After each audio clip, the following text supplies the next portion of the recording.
채우리가 현우였어. 진짜 현우야. 한진태가 채우리와 김마리의 유전자 검사 결과 보고서를 보고 손을 덜덜 떠는데요. 채우리, 너는 현우이면 안 되는 거야. 내 인생을 해들병원에 바쳤어. 해들재단, 해들병원 다 내 거야. 30년을 발버둥 쳤는데 김마리와 너는 만나면 안 돼. 구독과 좋아요는 저에게 큰 힘이 되고요. 리뷰 시작하겠습니다. 한 원장은 김마리가 채우리에게 본능적으로 끌리고 있다는 걸 알고 두 사람을 못 만나게 하려고 채우리를 충주 분원으로 보내려고 합니다. 한진태의 해들재단을 차지하려는 30년 야심은 물거품처럼 사라질 예정입니다. 한 원장이 한현성에게도 네 어머니가 채우리를 현우로 착각하고 있다고 말해 한현성이 엄마 상태가 그 지경이냐고 하는데요. 한진태가 한현성도 일부는 속이는 거죠. 한진태가 한현성이 김마리를 신경쇠약 환자로 생각하게 가스라이팅을 교묘하게 하고 있는 건데요. 한진태와 진나영 두 사람에게 속고 있는 한현성이 어찌 보면 불쌍해 보이기도 합니다. 그러나 한현성이 진실을 알게 되면 어머니 김마리 편에 서서 움직일 거라고 예상이 됩니다. 진나영이 김마리와 한진태의 일거수일투족을 감시하고 쫓아다녀요. 한현성이 두 분 서재에 들어가는 거 싫어한다고 경고를 했는데요. 진나영은 한현성의 경고를 들을 생각이 전혀 없습니다. 진나영은 김마리의 핸드폰을 몰래 보다가 들킨 후에도 부끄러운 줄을 모르는데요. 한진태의 서재에도 차를 우렸다고 하면서 불쑥 들어갑니다. 놀란 한진태가 유전자 검사 결과 보고서를 책상 바닥으로 떨어뜨려요. 진나영이 바닥에 떨어진 서류를 안 보는 것처럼 하면서 유심히 보는데요. 한진태가 밖으로 나가자 진나영이 서재에 들어가서 서랍을 뒤지고 한 원장이 숨겨놓은 유전자 검사 결과 보고서를 훔쳐보는데요. 어떻게 이런 일이? 정말 채우리가 어머니가 찾는 아들 현우였어. 현성 씨가 해들 후계자가 되어야 하는데 채우리가 해들가로 들어오는 건 무조건 막아야 해. 한 원장은 채우리가 김마리의 아들 현우라는 걸 증명하는 유전자 검사 결과 보고서를 서랍에 넣어둔 게 마음에 걸려서 다시 집으로 들어오는데요. 진나영이 서류를 훔쳐보고 있습니다. 지금 뭐 하는 거니? 아버님과 제가 원하는 게 같을 것 같은데요. 감히 너 따위가 나를 협박해? 진나영이 엿듣기와 훔쳐보기에 엄청난 재능을 보여주네요.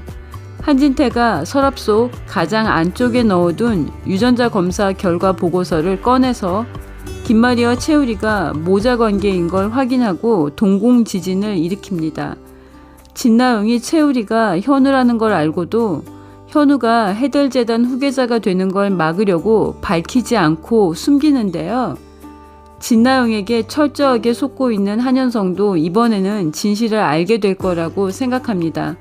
한현성이 거짓말하거나 숨기는 게 있어서는 안 된다고 했는데요. 너무 사악한 거짓말이라 이혼당할 것으로 예상합니다. 한진태도 채우리가 현우라는, 채우리가 해들 진짜 후계자라는 비밀을 공유하게 된 진나영의 협박에 밀리지 않으려고 진나영을 쫓아내기 위한 노력을 할 거라고 생각합니다. 김마리가 마당집으로 갔다고 생각해 마당집을 향하던 한진태가 진나영이 흥미진진한 눈으로 유전자 검사 결과서를 보는 걸 목격한 건데요.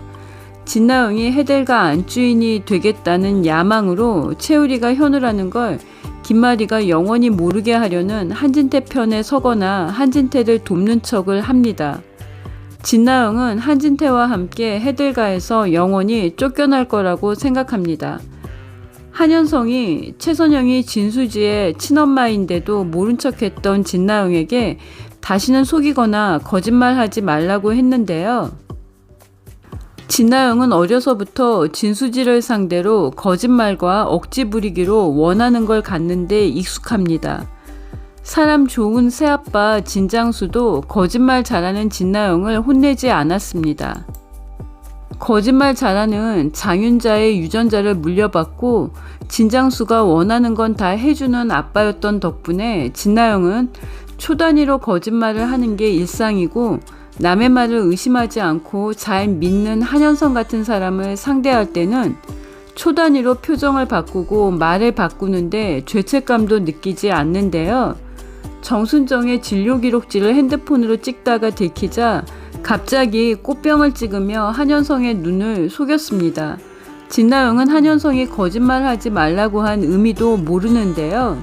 진나영이 채우리가 김마리가 30년째 찾고 있는 현우라는 걸 알고도 숨기기 신공에 들어가는데요. 한진태도 진나영도 이제 김마리가 현우를 만나는 걸 막지 못합니다.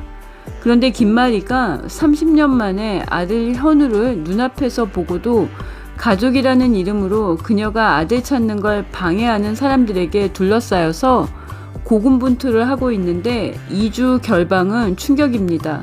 최선영이 수지와 우리의 사랑을 지켜주기 위해 우리를 파양하기로 결심하고 우리를 정순정의 납골당으로 데려가 파양선언을 했는데요. 우리가 엄마 선영의 아들로 살았던 20년의 시간은 무엇과도 바꿀 수 없는 소중한 시간인데요. 선영이 수지를 찾은 것처럼 김마리가 꿈에서만 보던 현우와 30년 만에 모자상봉하는 걸 빨리 보고 싶은데요. 정순정이 데리고 있던 아이 김우리, 선천성 심장 이상으로 죽어가던 아이를 키우던 정순정이 어느 날 키우고 있었다는 건강한 아이 김우리, 김마리가 채우리와 유전자 검사를 하려는 이 중차대한 시기에 수지 맞은 우리가 2주 결방을 한다는 게 실화인 게 믿기지 않는데요. 김마리가 장영사와 통화하고 마당집으로 달려갑니다. 마리가 선영에게 채우리의 친모가 정순정이 아닐 수도 있다고 채우리 선생과 유전자 검사를 하게 해달라고 부탁하는데요. 우리가 선영과 마리가 하는 얘기를 들었습니다. 선영에게서 파양하겠다는 얘기를 들은 우리는 수지에게 선영의 결심을 선뜻 전하지 못하고 마음이 더 복잡해집니다. 그런데 예고가 희망적이죠. 선영이 우창과 정순에게도 우리를 파양하겠다는 결심을 전하고 우리의 결정을 기다리겠다고 했습니다. 수지 맞은 우리 주인공인 채우리가 30년 만에 친엄마를 찾고 남편 한진태의 야망에 인생 전체를 도둑맞은 김마리가 아들 현우를 찾고 새 인생을 시작할 거라고 생각합니다. 장영사가 강화도에서 정순정과 우리를 아는 노인을 만났고 우리를 기억하는 노인은 누군가가 장영사가 찾기 전부터 정순정에 대해서 아이에 대해서 묻고 다녔다고 김마리에게 전하는데요. 김마리가 한진태의 해결재단에 대한 야심과 장인어른에 대한 증오가 불러온 비극에 대해 곧 알게 될 것 같습니다. 한진태의 극악한 범죄는 지금도 진행 중인데요. 김마리가 당하지 않을 거라고 생각합니다. 선영이 김마리의 안타까운 모정을 이해하고 우리의 칫솔을 전해줄 것으로 예상합니다. 수지는 우리가 충주 분원으로 떠나는 줄 알고 붙잡으러 가는데요. 우리도 수지도 서로에 대한 마음을 확인합니다. 김마리도 채우리가 30년을 기다린 현우라는 걸 유전자 검사로 확인하게 될 것으로 예상합니다. 눈물의 모자상봉을 2주 동안 기다리기는 어려운데요. 김마리와 장영사가 한진태의 범죄를 끝까지 밝힐 거라는 기대를 갖고 기다립니다. 아버지 한진태와 진나영의 민낯을 보고 정신 차리게 될 한현성의 각성도 기대합니다. 구독과 좋아요는 큰 힘이 되고요. 저는 또 다른 리뷰로 돌아오겠습니다. 시청해주셔서 감사합니다.